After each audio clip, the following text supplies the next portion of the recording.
tenants that deserve better. And for these landlords, I want to introduce someone who has been working on behalf of tenants for a very long time. Please welcome Matthew Chachére. I'm totally blushing from everything the council member just said. That this was serendipitous because I ran into her staff while I was at the credit union. They said, "We're going to a rally,, and I said, "Great, okay, I'll go." What's it about? Oh, yeah, lead. Okay. But the work that Cooper Square and the Lead Dust Coalition is doing is great. I wish I could say I feel proud of the work that I've done over the years, except that we still have lead poisoning going on in New York City. The work that I and lots of other advocates have done for the last 30, 40 years in this city should have ended lead poisoning long ago. And in 2004, the city passed, over the veto of then Mayor Bloomberg, a comprehensive bill called Local Law 1, which stated as its goal the elimination of lead poisoning by the year 2010.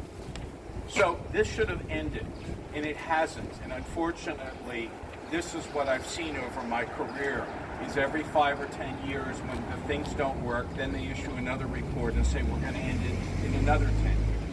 It's not really rocket science. There's a lot of diseases that affect people like asthma that we don't know what causes all the factors that cause asthma. We know what causes lead poisoning. It's lead. It's not very complicated, okay?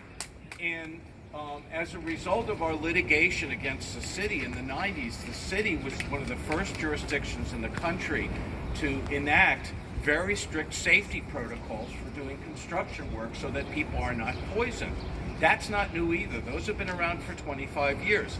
The fundamental issue remains, why is it the administration refuses to get serious about enforcing this? There are laws on the books that should have prevented this from happening.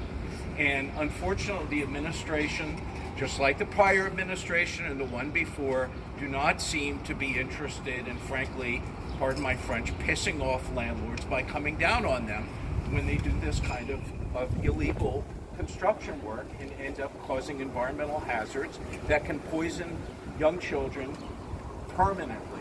And there's no real reason for it, you know. The administration just pushed through a bunch of changes in the city's laws that change some of the limits. So, for example, as you know, right now the current standard for lead dust on a floor is 40 micrograms. It's going down to 5 micrograms per square foot. And that's wonderful, except that if the city doesn't enforce it, it really doesn't make any difference at all. So the mayor is out there trumpeting about how we're doing this, but it's kind of, my analogy is somewhat like this. If people were getting killed all the time on Broadway because there was no traffic enforcement and cars are driving 100 miles an hour, even though the speed limit is 30, changing the speed limit to 15 wouldn't make any difference at all. And that's sort of the approach of the administration. You know, we have not been able to get them to agree to actually do anything meaningful about enforcing these laws. For example, this job should have been pre-filed with the health department, so the health department knew about it. Yes. Okay? Yep. That's what the law says. You know, we built that in the law, and I asked the health department a few years ago in a meeting before their lawyers were able to object, how many of these pre-filings do you get a year in New York? And they said under 100 in all of New York City, right? So obviously no one's doing this. What has the administration done about this? Nothing. So the health department will say, we don't know about these jobs because nobody's telling us. So we said, okay, so when people pull construction permits, require them to designate that they've also told the health department. Have these two agencies talk to each other. They don't want to do that, okay? Require with the buildings department, make sure that the landlord filed the appropriate certification that their construction workers have the required credentials under federal law to do this kind of work. Yes. Rochester does it. Why doesn't New York City do it? Beats me. So there's a lot more to be done. There are a couple of bills that are in front of the City Council that the coalition has actually put in suggested edits to address a lot of these things. They're being sponsored by Council Member Chen, just a little bit further south. They're intros 873 and 874.